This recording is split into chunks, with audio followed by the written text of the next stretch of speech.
Halo Lemet, kita bahas hari ini tentang penentuan MDL dan LOQ pengujian besi secara AAS nyala. Penentuan batas deteksi metode pengujian merupakan kemampuan sekaligus keterbatasan laboratorium dalam menerapkan suatu metode pengujian tertentu pada kadar rendah metode tersebut.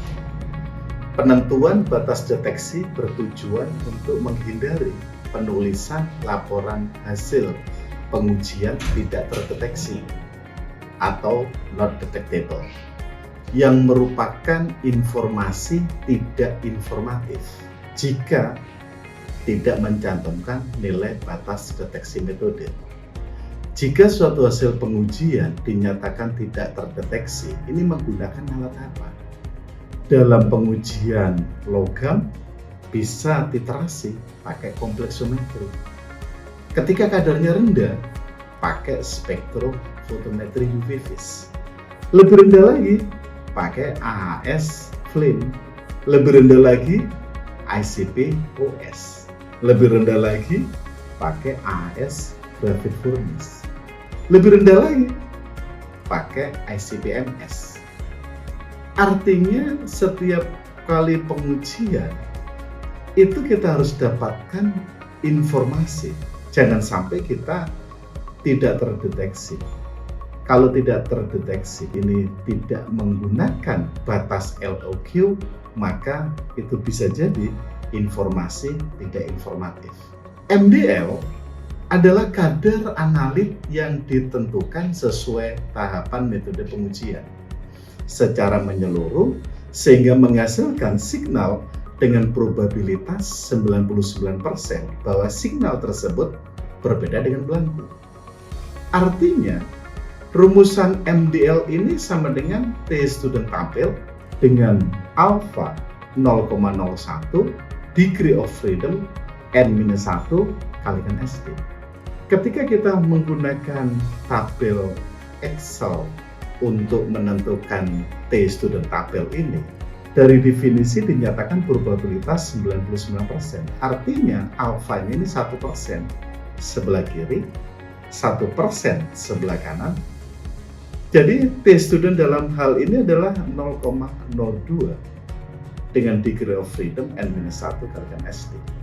Minimum pengujian dalam penentuan MDL adalah 7 kali pengulangan dengan minimum 3 hari yang berbeda. Karena itu, MDL-nya sama dengan 3,143 SD. Pengulangan pengujian dilakukan dalam kurun waktu minimal 3 hari bertujuan untuk melihat variabilitas pengujian terhadap waktu serta kondisi akomodasi dan lingkungan yang berbeda. Penentuan kadar target MDL ini didasarkan pada 3 hal, yaitu batasan metode terendah LOQ, maka kadar target MDL estimasi 0,4 LOQ metode dikalikan lagi 1 sampai 5. 0,4 ini adalah perbandingan antara MDL bandingkan LOQ 4:10. Artinya MDL estimasi itu sama dengan 4/10 kali LOQ. Sementara 1 sampai 5 ini adalah konstanta statistik agar kita dapatkan MDL estimasi ini berada pada signal to noise ratio 2,5 sampai 10. Yang kedua adalah sensitivitas peralatan atau IDL di manual book, yaitu kadar target MDL estimasi sama dengan IDL-nya kalikan 1 sampai 5. Sedangkan persyaratan pelanggan atau peraturan atau baku mutu lingkungan atau nilai ambang batas, yaitu kadar target MDL estimasi sama dengan baku mutu lingkungan kalikan 1 sampai 5. Persyaratan MDL ini ada banyak hal. Yang pertama, persen RSD, yaitu SD dibagi X rata-rata kalikan 100%, ini kurang dari persyaratan metode atau kurang dari 0,67 kali 2 pangkat 1 minus 0,5 log C, di mana C adalah fleksibel. Ketika metode pengujian tidak mensyaratkan, maka 0,67 Hurwitz value yang ditentukan. Yang kedua, persen R itu sama dengan nilai terukur dibagi nilai target kali 100%. Ini berdasarkan metode atau nilai kadar target. Biasanya menggunakan tabel AUAC. Signal to noise ratio ini adalah X rata-rata dibagi SD, kisarannya 2,5 sampai 10. Yang keempat, MDL kurang dari kadar spike kurang dari 10 kali MDL. Yang kelima, MDL kurang dari nilai baku mutu lingkungan. Dan yang keenam, ini adalah LOQ. Ketika MDL itu sudah diterima semua, maka LOQ 10 kali SD. LOQ atau minimum quantitation level merupakan kadar analit yang menghasilkan signal lebih besar dari belangko pada kondisi kegiatan rutin yang dapat diterapkan di laboratorium, atau orang menyebutnya limit of practicable atau LOP. LOQ merupakan suatu batasan terkecil hasil pengujian yang dapat dilaporkan atau limit of reportable dengan disertakan ketidakpastian. Langkah awal menentukan MDL adalah pembuatan kurva kalibrasi atau preliminary calibration curve dengan pertimbangan sebagai berikut. Pertama, idealnya tanpa belangko. 10 deret larutan kerja pada rentang metode pengujian digunakan untuk pembuatan kurva kalibrasi. Kita membuat mulai dari LOQ sampai LOL. Di bawah LOQ ini bukan working rate.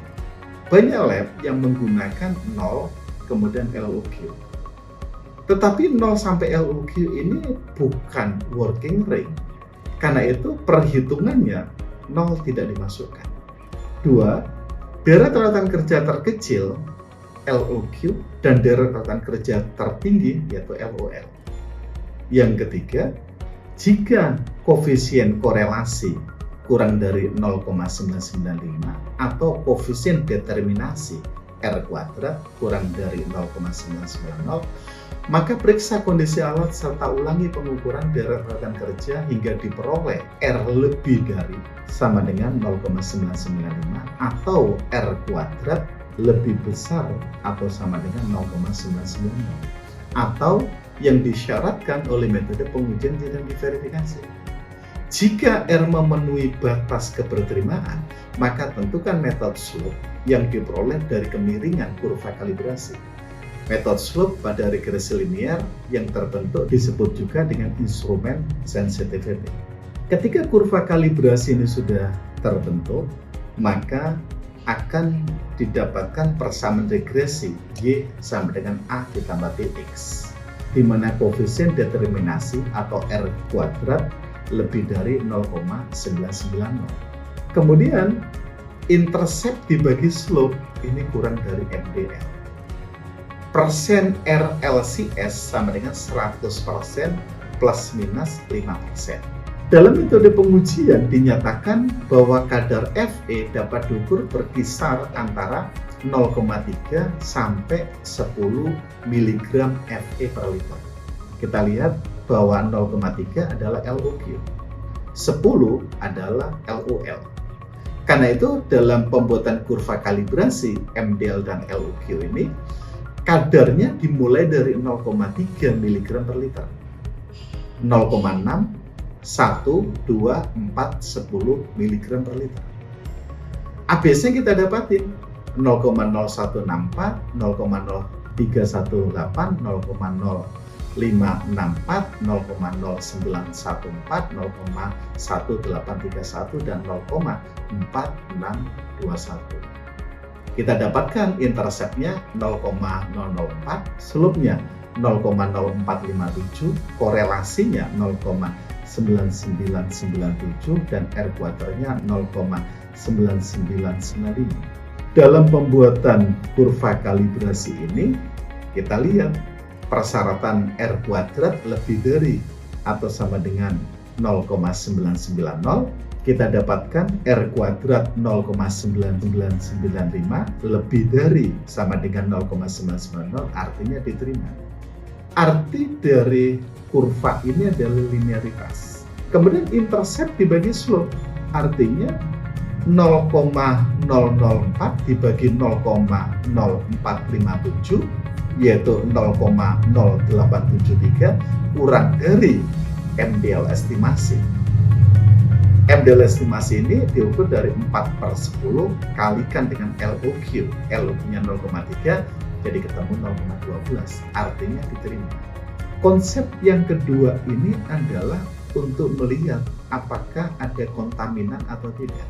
Dari hasil 0,0873 kurang dari 0,12 artinya tidak ada kontaminan dalam kurva kalibrasi ini. Yang ketiga adalah persen RLCS, yaitu 100% plus minus 5%. Ini untuk melihat stabilitas instrumen. Kita buat deret larutan kerja yang tengah, yang independen. Dalam hal ini adalah nilai tengah kurva kalibrasi 4. Loh kok nggak 5 mg per liter? Apa yang ada dalam deret larutan kerja dalam kurva kalibrasi ini? Kita buat deret larutan kerja independen 4 mg per liter. Kita baca di dalam AS tersebut. Ternyata AS tersebut didapatkan nilai absorbansi LCS 0,1811.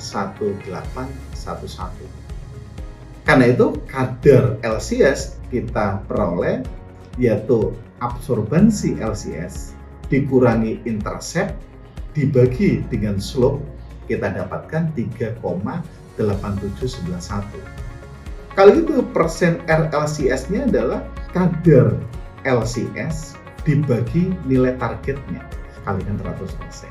3,8791 mg per liter dibagi 4 mg per liter kalikan 100%.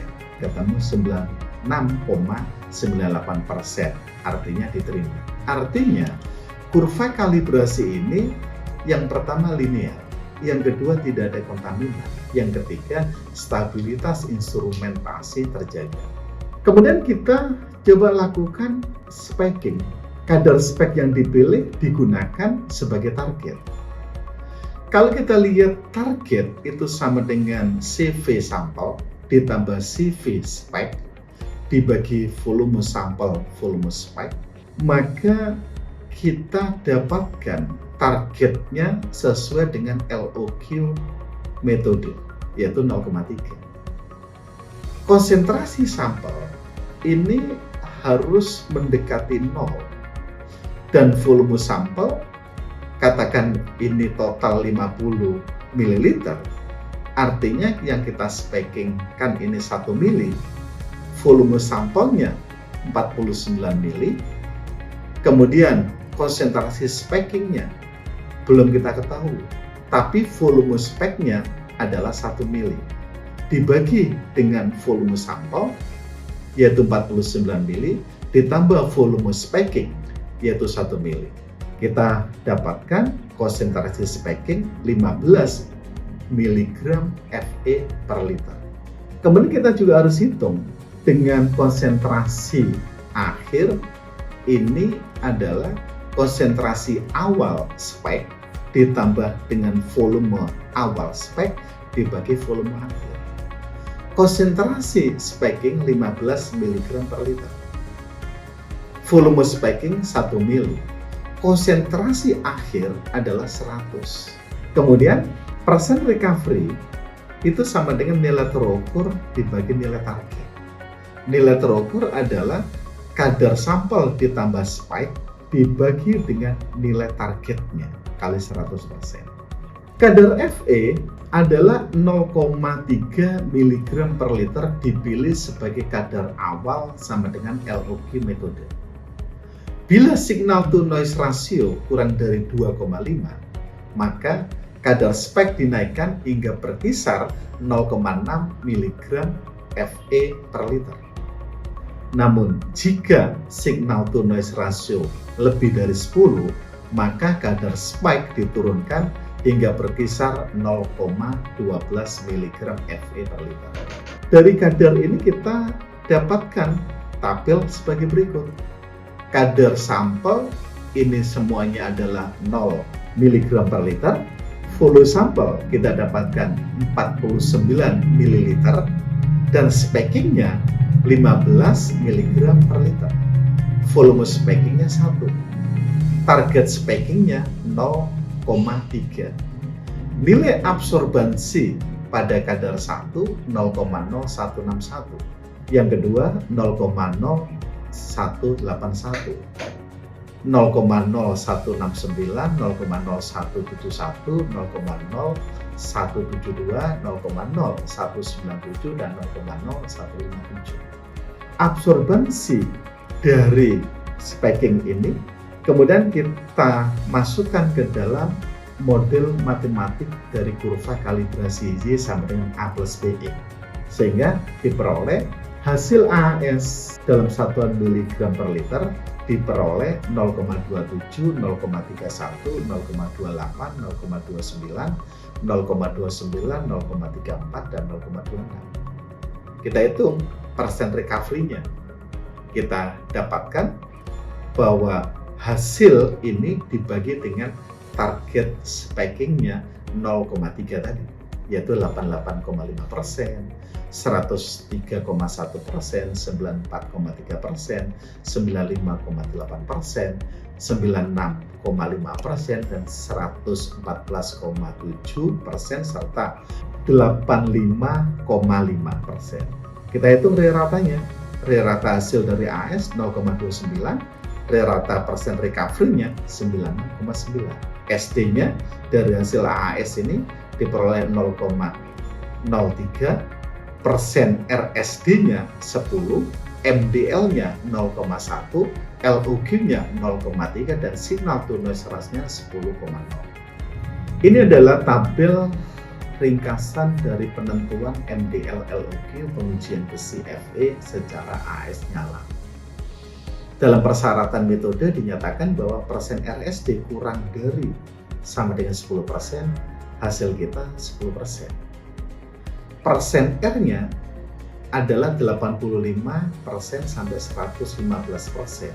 Hasil kita 96,9%. Signal to noise ratio sampai dengan 2,5 sampai 10 kita dapatkan 9,99%. MDL kurang dari kadar spike 0,1 kurang dari 0,3, kadar spike kurang dari 10 MDL 0,3 kurang dari 1, MDL kurang dari baku mutu lingkungan yaitu 0,1 kurang dari 0,3.